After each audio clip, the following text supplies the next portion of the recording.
ತಾಯಿಯ ಹೆಗಲಿಗೆ ತಲೆ ಇಟ್ಟರೆ ಕ್ಷಣದಲ್ಲೇ ನೋವನ್ನು ಮರೆಯುವೆ. ತಂದೆಯ ಹೆಗಲಿಗೆ ತಲೆ ಇಟ್ಟರೆ ದುಡಿಮೆ ಹಾದಿಯನ್ನೇ ಕಾಣುವೆ. ಮಡದಿಯ ಹೆಗಲಿಗೆ ತಲೆ ಇಟ್ಟರೆ ಪ್ರೀತಿಯ ಗುಂಗಲ್ಲೇ ಮುಳುಗುವೆ.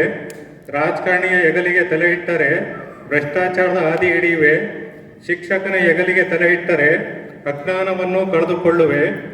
ಸಾಹಿತಿಯ ಹೆಗಲಿಗೆ ತಲೆ ಇಟ್ಟರೆ ನೋವಲ್ಲೂ ನಗುವುದನ್ನು ಕಲಿವೆ. ಕಣ್ಣುಕೊಪ್ಪೆ ಗವಿ ಮಠದ ನಾಲ್ವಡಿ ಶಾಂತಲಿಂಗ ಸ್ವಾಮೀಜಿಯವರ ಪಾದಕ್ಕೆ ತಲೆ ಇಟ್ಟು ನಮಸ್ಕರಿಸಿದರೆ ಈ ಜಗತ್ತಿನಲ್ಲಿ ತಲೆ ಎತ್ತಿ ಬಾಳುವುದನ್ನು ಕಲಿಯಿದೆ. ಅವರ ಪಾದವನ್ನು ನಮಸ್ಕರಿಸುತ್ತಾ ಹಿಂಗೆ ಎಲೆಕ್ಟ್ರಿಕಲ್ ಅಂಗಡಿಗೆ ಒಬ್ಬ ಹೋಗಿದ್ದ. ಒಳ್ಳೆ ಛಲ ಇರೋ ಬ್ಯಾಟ್ರಿ ಕೊಡಪ್ಪ ಅಂದ. ಕೊಡ್ತೀನಿ ಕಣಪ್ಪ, ನೋ ಗ್ಯಾರಂಟಿ ನೋ ವ್ಯಾರಂಟಿ ಅಂದ. ಆತಂತ ಹೊಸ ಬ್ಯಾಟ್ರಿ ಹೊಸ ಶೆಲ್ಲು ಕೊಟ್ಟ. ಆಗ್ತಾನೆ ಹತ್ತುತ್ತಾನೆ ಇಲ್ಲ. ಸ್ವಾಮಿ ಯಾಕೆ ಹತ್ತುತ್ತಿಲ್ಲ ನೋಡೋ ಅಂದು. ನಾನು ಇದಕ್ಕಿಂತ ಮುಂಚೆ ನಿನ್ಗೆ ಏನಂತ ಹೇಳಿದ್ದೆ?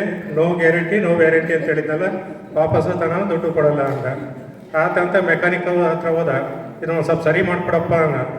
ಇಲ್ಲ, ಇದಕ್ಕಿಂತ ಮುಂಚೆ ಆರ್ಡರ್ ಕೊಟ್ಟದ್ದು ಭಾಳ ಇದ್ದಾವೆ, ಒಂದು 5-6 ದಿವಸ ಬಿಟ್ಟು ಬಾ, ಆಮೇಲೆ ಮಾಡ್ತೀನಿ, ಈಗ ನಾನು ಕೊಡೋದಿಲ್ಲ ಅಂದ. ಇಲ್ಲ, ನಾನು 500 ರೂಪಾಯಿ ಕೊಡ್ತೀನಿ, ಈಗಲೇ ಮಾಡಿಕೊಡು ಅಂದ. ಹೊಸ ಬ್ಯಾಟ್ರಿ ಹೊಸ ಶೆಲ್ಲು ಅವಾಗಲೇ ಹಾಕಿದ, ಅವಾಗಲೇ ಹತ್ತಿತ್ತು. ಅವ್ರು ಎಂತ ತಪ್ಕೊಂಡಿದಂದರೆ ಆ ಪ್ಲಾಸ್ಟಿಕ್ಕಿಂದು ಟೋಪನ್ ಇರುತ್ತಲ್ಲ ಬ್ಯಾಟ್ರಿ ಶೆಲ್ಲಿನ ಮುಂದ್ಗಡೆ, ಅದು ತೆಗೆದೇ ಇಲ್ಲ, ಹಂಗೆ ಹಾಕಿದಾರೆ. ಹತ್ತಂದ್ರೆ ಏನು ಹತ್ತುತ್ತೆ? ಹಂಗೆ ಭಗವಂತ ಕಳಿಸಿರೋ ಬ್ಯಾಟ್ರಿಗಳು, ನಾವು ಜಗತ್ತಿಗೆ ಬಂದಿರೋ ಭಗವಂತ ಕಳಿಸಿರೋ ಬ್ಯಾಟ್ರಿಗಳು. ನಮ್ಮ ಅಂತರಂಗದಲ್ಲಿ ಅಜ್ಞಾನಾಂತರ ಎಂಬ ಟೋಪನ್ ಐತೆ. ಈ ಟೋಪನನ್ನು ತೆಗಿಯಂಥ ಮೆಕ್ಯಾನಿಕ್ ಯಾರು ಅಂದರೆ ಅದು ನಾಡವಳ್ಳಿ ಶಾಂತಲಿಂಗ ಸ್ವಾಮೀಜಿ ಅಂತ ಹೇಳ್ಬೋದು.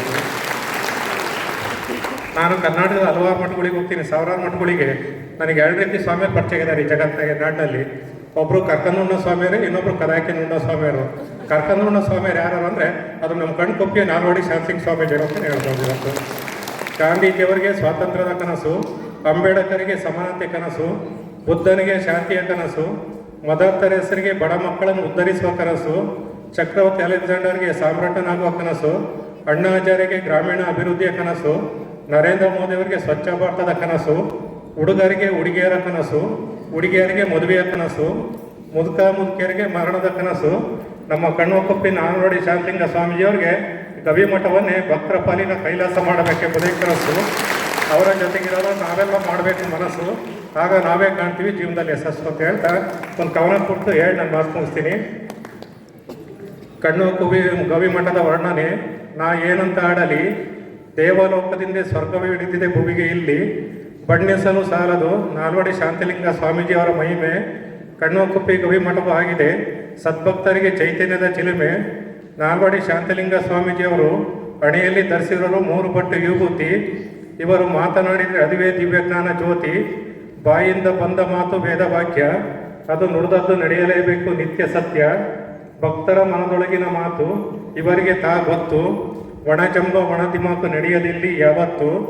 ಭಯ ಭಕ್ತಿಯಿಂದ ಬಂದವರ ಪಾಲಿಸುವ ಕರುಣಿ, ತಪ್ಪು ತಿದ್ದಿ ಬುದ್ಧಿ ಹೇಳಿ ಉದ್ಧರಿಸುವ ಅಂತಃಕರುಣಿ. ಯಾರೇನು ಹೊಗಳಿದರೇನು ತೆಗಳಿದರೇನು, ಭಕ್ತರ ಏಳಿಗೆ ಇವರ ಮುಖ್ಯ ಗುರಿಯು. ಇವರು ಆಗಿರುವರು ನಾಡಿನ ತುಂಬೆಲ್ಲ ಸದ್ಭಕ್ತರ ಸಂಪಾದಿಸುವ ಸಂಪಾದಕರು. ಹೆಚ್ಚಿಗೆ ಏನಾಡಲಿ ಇವರು ಮಾತನಾಡುವ ದೇವರು. ಜಗದಾದಿ ರೇಣುಕಾದಿ ಪಂಚಾಚಾರ್ಯರನ್ನು ನೆನೆದು ನಿಮ್ಮ ಪಾದದಲ್ಲಿ ಅರ್ಪಿಸಿರುವೆ ನನ್ನ ಈ ಕವನದ ಬಳ್ಳಿ. ಬಳ್ಳಿ ಬೆಳೆದು ಫಲ ಬಿಡುವ ಥರದಲ್ಲಿ ಆಶೀರ್ವದಿಸಿರಿ ತಮ್ಮ ಆಶೀರ್ವಚನದಲ್ಲಿ.